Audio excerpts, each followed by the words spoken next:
Welcome back, everybody, to another episode of Movie Social. We're your hosts, Ricky and Steph. What up, what up, what up?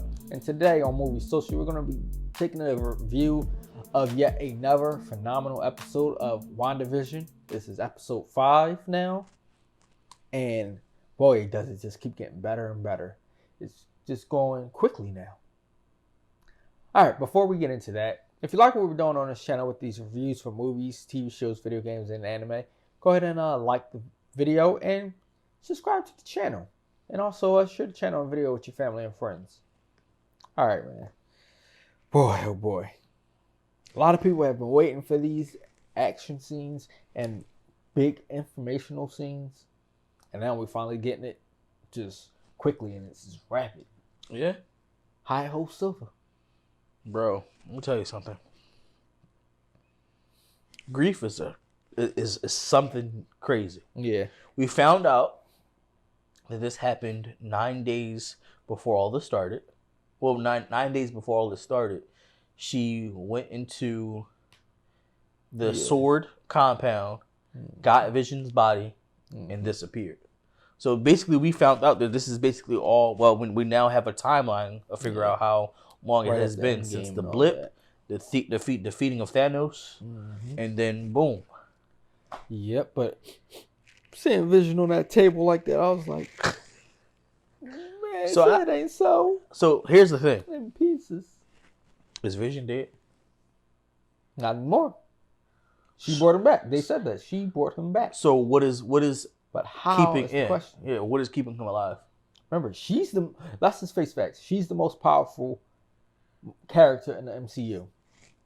I mean, they alluded to that by talking about how she single-handedly almost killed Thanos. Yeah, if it wasn't for they definitely did mention it. Yeah, for sure. If it wasn't for him talking about rain and fire, I don't care. Rain and fire. Another thing that was also interesting, right? Mm-hmm. They mentioned Captain Marvel, and she was like, "Don't talk about her." So I wonder what's the beef there. I don't think there's a beef. Okay. But remember, the agent was on Captain Marvel as a child, and now as an adult. So we have to wait and see. And it's funny because there's a lot of tie-ins with this episode, because now, if people go back to Spider-Man Far From Home, Nick Fury does reference about knowing what's going on in WandaVision, basically, in that town. Okay. At that same time. Because this actually takes place right before WandaVision. I mean, right before Far From Home. Okay. So if we're talking about actual chronological. Okay, I got you.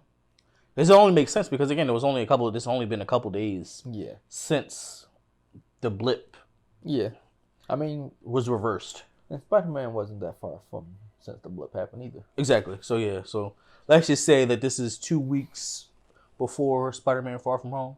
Possibly. We'll find out hopefully soon. Yeah. But man, everything that has happened in this is just building everybody's anticipation for the next big MCU movie, because it's like we finally getting a whole bunch more information about what's happened to some of these characters and some of the supporting characters as well. Let's talk about Wanda's powers for a minute, because to me it seemed like they evolved. Well, because I remember her rage. Remember, she could do some type of telekinesis on people, right? But it seems like the way she's doing it now. No, remember she could always control minds because she planted the fear in Tony Stark. Exactly. So what I'm saying is, I feels like it's evolved. Like she can now affect multiple people at a more people at a certain amount of time. Remember, her and Vision were training together. He was training her with her powers. So it improved it. Yeah, I mean, but we all knew from seeing her in Endgame that she was very powerful. Yeah. The whole thing with the kids was hilarious to me. Yeah, I'm gonna be serious. That was creepy. We're just gonna age ourselves up because the dog died. Well, no, just to keep the dog first. Well, no. Then they wanted to age themselves up after the dog died. No, so they And aged. then they also wanted the mom. Remember, they aged themselves up first to get the 5. Yeah, that. And then they aged themselves up to keep the dog. Yeah. And then they wanted to age themselves up because the dog died. But then wanted to reanimate the dog. Which I think which she obviously can. She says she wouldn't. Mm-hmm. Which is strange because obviously she did it. Yo, but man, can we talk about Wanda and Vision about to square off? That was I was like, get popcorn. Let this be a longer episode. Come on. And then, what do you know? Doorbell. And who do we have here? The X-Men have appeared. Pietro, but not Wanda's Pietro, essentially. Yeah, I know. So I mean, it's getting good. We only got 4 more episodes. Don't remind me. But the good news is, even though we only have 4 more of those episodes, which will take us right through till March, we have more MCU movies, shows coming out come March, which is good. Mm-hmm. But yeah, I really hope that we actually get more in with this timeline, and because this is also supposed to set up more things for a number of movies. Doctor Strange and the Infinite Universes, whatever. Multiverse, yep. It's supposed to be set up certain stuff for Captain Marvel too. And if rumors are true, might even have some implications in Spider-Man 3. It's going to be interesting to see.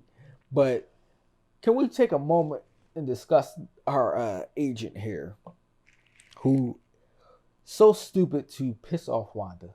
First of all, you can understand why she's doing all this. The evidence was right there. The moment she broke into the lab to take Vision, she was emotionally distraught over his loss. It was grief that was fueling all this. And then you ready to use the drone to shoot her down, to kill her when they were trying to make communication with her. Contact to figure out what was going on. Just to try to at least talk, to find out, to see if they can bring this to an end peacefully. And then you almost get your life lost. And I've been seeing this floating around on social media. What's up? Them doing the image of Magneto using his powers, aiming the guns at everybody, and then Wanda using her powers, turning the guns back on all the agents. Well, all the agents and their guns turned right on him.